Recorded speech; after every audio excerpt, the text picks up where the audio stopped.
Bonjour à chacun. Je suis Marilyn Roy à la mission Notre-Dame de Fatima de Coudjouac. Aujourd'hui, en ce vendredi 12 novembre, nous allons méditer l'Évangile du jour qui est tiré de l'Évangile selon Saint Luc. Alors, avant d'écouter l'Évangile, prenons quelques secondes pour nous remettre en présence de notre Dieu, qui est un Dieu qui aime tendrement le monde et qui désire lui partager sa vie et sa joie. L'Évangile de Jésus-Christ selon Saint Luc. Jésus, le roi des rois, c'est Jésus, le bon pasteur. Alléluia, Alléluia, Alléluia, Alléluia, Amen. En ce temps-là, Jésus disait à ses disciples: Comme cela s'est passé dans les jours de Noé, ainsi en sera-t-il dans les jours du Fils de l'homme. On mangeait, on buvait, on prenait femme, on prenait mari, jusqu'au jour où Noé entra dans l'arche et où survint le déluge qui les fit tous périr. Il en était de même dans les jours de Lot. On mangeait, on buvait, on achetait, on vendait, on plantait, on bâtissait. Mais le jour où Lot sortit de Sodome, du ciel tomba une pluie de feu et de soufre qui les fit tous périr. Cela se passera de la même manière le jour où le Fils de l'homme se révélera. En ce jour-là, celui qui sera sur sa terrasse et aura ses affaires dans sa maison, qu'il ne descende pas pour les emporter. Et de même celui qui sera dans son champ, qu'il ne retourne pas en arrière. Rappelez-vous la femme de Lot. Qui cherchera à conserver sa vie la perdra, et qui la perdra la sauvegardera. Je vous le dis, cette nuit-là, 2 personnes seront dans le même lit. L'une sera prise, l'autre laissée. 2 femmes seront ensemble en train de moudre du grain. L'une sera prise, l'autre laissée. Prenant alors la parole, les disciples lui demandèrent: Où donc, Seigneur? Il leur répondit: Là où sera le corps, là aussi se rassembleront les vautours. Acclamons la parole de Dieu. C'est Jésus, la source d'amour. C'est Jésus, le roi de la paix. Alléluia,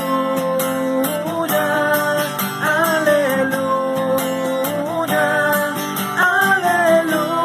Alléluia, Alléluia,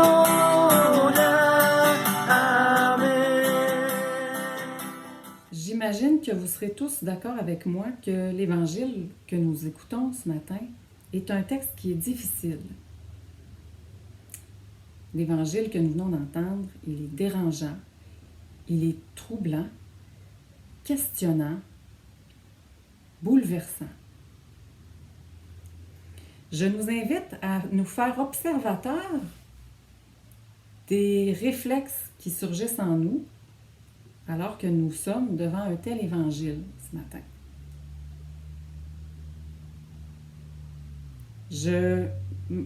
J'évoquerai 2 réflexes possibles que nous pouvons avoir devant ce genre de texte dérangeant. Le premier est la tendance à vouloir domestiquer le texte, c'est-à-dire cette tendance à vouloir adoucir les coins du texte, le rendre, l'aplanir, le rendre plus tolérable, moins dérangeant. L'autre réflexe peut être celui de se réfugier immédiatement dans le réconfort de l'espérance qu'on peut avoir dans la vie à venir. Donc, de se réfugier immédiatement dans une vision de l'au-delà qui nous est promis. À mon avis, il peut évidemment y avoir d'autres sortes de réflexes, mais les 2 réflexes que je viens de mentionner, à mon avis, sont tous 2 des tentations de fuir le réel. De fuir, je dirais, ce tranchant de la parole de Dieu qui vient pour faire la lumière en nous. À mon avis, ce genre de texte-là, nous sommes appelés à l'accueillir dans sa puissance évocatrice de la même manière que Jésus accueille son parcours, son chemin qui le mène à la croix, bien enraciné dans l'amour du Père, l'oreille sans cesse tournée, fondée dans les Écritures, dans la promesse de Dieu, et aussi portée dans un amour pour le monde. Jésus n'a pas fui son chemin, il y a consenti, abandonné dans l'amour de Dieu et porté par l'amour des siens qu'il désirait guérir, sauver. Alors, c'est un texte qui, ce matin,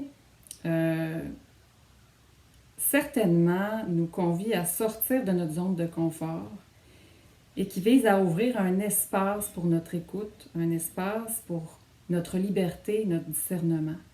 Il y a dans ce texte que nous entendons ce matin un appel puissant, un appel pressant, je dirais même une urgence à se mettre en route, une urgence à bouger, à nous laisser déplacer. Je crois que ce texte-là, je nous invite vraiment à le laisser résonner en dedans de nous, à le laisser résonner dans notre contexte qui est le nôtre aujourd'hui. Et j'évoquerai deux éléments de notre contexte que nous devons embrasser de la même manière que Jésus a embrassé son chemin. Et je le dirai en écho notamment au pape François, qui dernièrement, à l'ouverture, au moment de l'ouverture de la COP 26, parlait des défis écologiques et de la pandémie comme des défis de civilisation. Je le cite, « Il n'y a plus de temps pour attendre. Trop de visages humains qui souffrent de cette crise climatique déjà. » Les blessures infligées à l'humanité par la pandémie de COVID-19 et les dérangements climatiques sont comparables à celles résultant d'un conflit mondial. Alors que nous entrons en synode au sein de l'Église catholique, nous devons embrasser les grands défis de civilisation qui sont les nôtres. Notamment ceux que je viens d'évoquer, donc tous ceux liés au changement climatique, à la pandémie, qui viennent interroger notre liberté humaine, qui viennent interroger les décisions que nous prenons à la fois collectivement, sur les plans politiques notamment, communautaires, mais aussi sur nos décisions personnelles. Nous devons laisser résonner cette urgence en nous.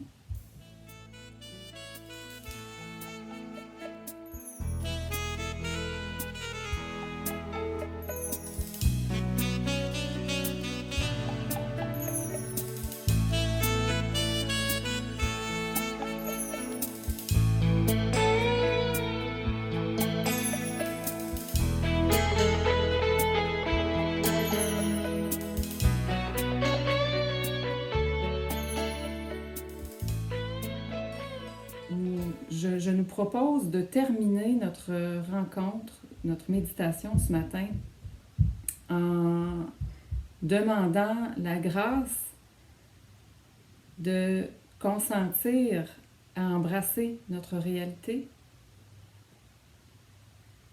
de nous mettre à la suite de Jésus qui est notre frère et notre maître.